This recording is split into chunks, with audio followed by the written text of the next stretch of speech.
ये एससी नहीं है। तो ये आरक्षण की क्या जरूरत है? नहीं है, बंद कर दो। हमारी तो मांग है, बंद कर दो। बाबा साहब की मांग है, बंद कर दो। बाबा साहब ने कहा था 10 साल के लिए दिया है, 10 साल के बाद बंद कर दो, बंद कर दो और हमको हमारा सेपरेट इलेक्ट्रेट दो। बाबा साहब ने सेपरेट इलेक्ट्रेट की मांग की थी। पहले बात मैं आपको क्लियर कर देता हूं, वो एससी के सांसद नहीं है, वो रिजर्व होगी सीट एससी के लिए। वो सांसद उस पार्टी के हैं जिस पार्टी से वो चुनकर आए हैं, इसलिए वो एससी की आवाज नहीं उठाते, उस पार्टी की आवाज उठाते हैं। और यही है वो गांधी का पूना पैक्ट। ये बाबा साहब के एससी के रिजर्वेशन से नहीं आए हैं, ये गांधी ने जो हमारे अधिकार छीन लिए ना, ये उसका नतीजा है और उसकी ये देन है जो इस तरह के एजेंट्स उसके ऊपर चले गए हैं। बाबा साहब इनको सांसद नहीं कहते, बाबा साहब इनको एजेंट कहते हैं कि ऐसे लोगों को वहां पर बिठाया दिया गया है जो आज एससी के ऊपर अत्याचार भी हो ना तो उसके ऊपर आवाज तक नहीं उठाते। ये सिर्फ पार्टी के इशारों के ऊपर काम करते हैं। मोदी ने वहां से आंखें ऊंची कर दी तो यहां पर ये चुप हो जाते हैं। ये ऐसे लोग अंदर बैठे हुए हैं। आज राज्यसभा में वो पायल नाम की कोई एक्ट्रेस है, उसके ऊपर बलात्कार हुआ है या नहीं हुआ है, उसके लिए राज्यसभा में बैठा हुआ आदमी जो शेड्यूल कास्ट का होने का दावा करता है, वो गवर्नर को मिलने जाता है।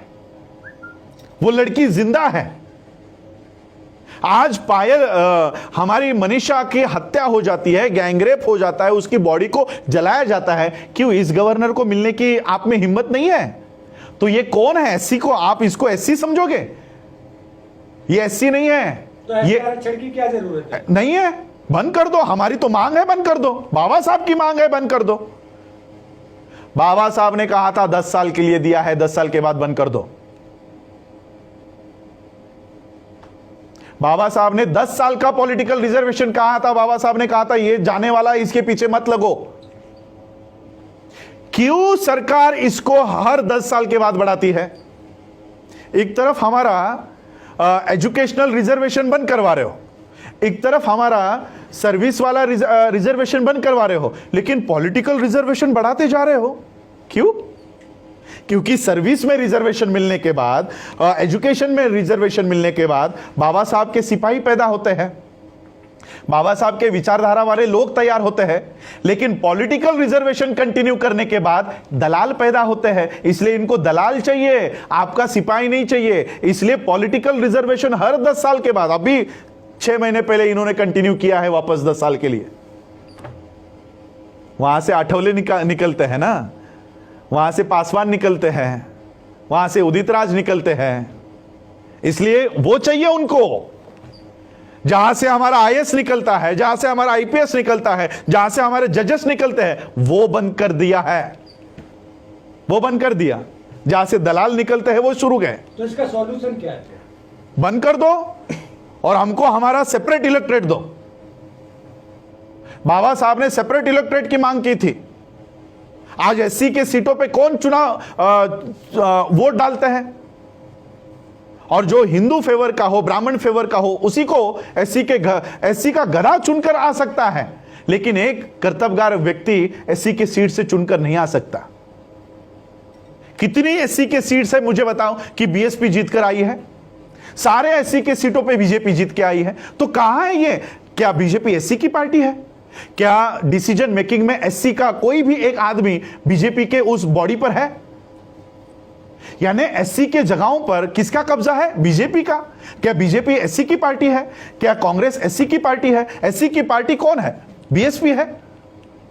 तो बीएसपी को एससी के जगह पर भी आप चुनकर नहीं आने देते, तो यानी जो हमारा था वो भी आपने ले लिया। बीएसपी हमारी पार्टी है, वहां से तो एससी के कैंडिडेट्स को चुनकर आने देना चाहिए था, वहां से भी बीएसपी को निकाल दिया। तो कहां रहा रिजर्वेशन? हमारा ये रिजर्वेशन नहीं है, रिप्रेजेंटेशन है। मुझे बताओ उस संसद में एससी का प्रतिनिधित्व कौन कर रहा है? मुझे बताओ। रिजर्वेशन छोड़ दो कि 30 सीटें आपके लिए रिजर्व है, रिजर्वेशन छोड़ दो, रिप्रेजेंटेशन की बात करो। कितने लोग एससी के ऊपर अन्याय हुआ, किसने इस्तीफा दिया? प्रतिनिधि कौन है? हमारा प्रतिनिधि। अगर हमको प्रतिनिधि रास्तों के ऊपर ही चुनना है, देखो मैं आज आप लोगों के माध्यम से इस देश के प्रधानमंत्री को चेतावनी देना चाहता हूं। मैं अपने शब्दों को पूरी तरह से होश हवास में इस्तेमाल कर रहा हूं। मैं इस देश के प्रधानमंत्री को चेतावनी देना चाहता हूं, आप संसद में बहुमत में होंगे, आप राज्यसभा में बहुमत में होंगे, लेकिन देश में हम बहुमत में हैं। देश में हमारी संख्या ज्यादा है। अगर इस देश के संविधान को उसके साथ खिलवाड़ करने की कोशिश की, एक भी एमएलए और एक भी एमपी को रास्तों के ऊपर घूमने नहीं देंगे। एक भी एमपी और एमएलए को घूमने नहीं देंगे। और जो एससी का है सबसे पहले तो उसको पीटेंगे, ओपन वाले को बाद में पीटेंगे, ओपन वाले को बाद में पीटेंगे, एससी वाले को पहले पीटेंगे। ये वो दलाल है जो हमारी बात करने के लिए अंदर भेजा है, वो चुप बैठा है, इसको पहले पीटेंगे। लेकिन हम बाबा साहब के संविधान को मानने वाले लोग हैं, इसलिए मैं मोदी जी को बोलना चाहता हूं कि ऐसे नौबत पर हमको उतरने के लिए मत दीजिए। इस देश के मार्शल हम लोग हैं, मैं मिलिट्री के खानदान से हूं। इस देश की सुरक्षा करने के लिए हमारे लोगों ने अपनी जान दे दी है। सोचो संविधान की सुरक्षा के लिए क्या कर सकते हैं।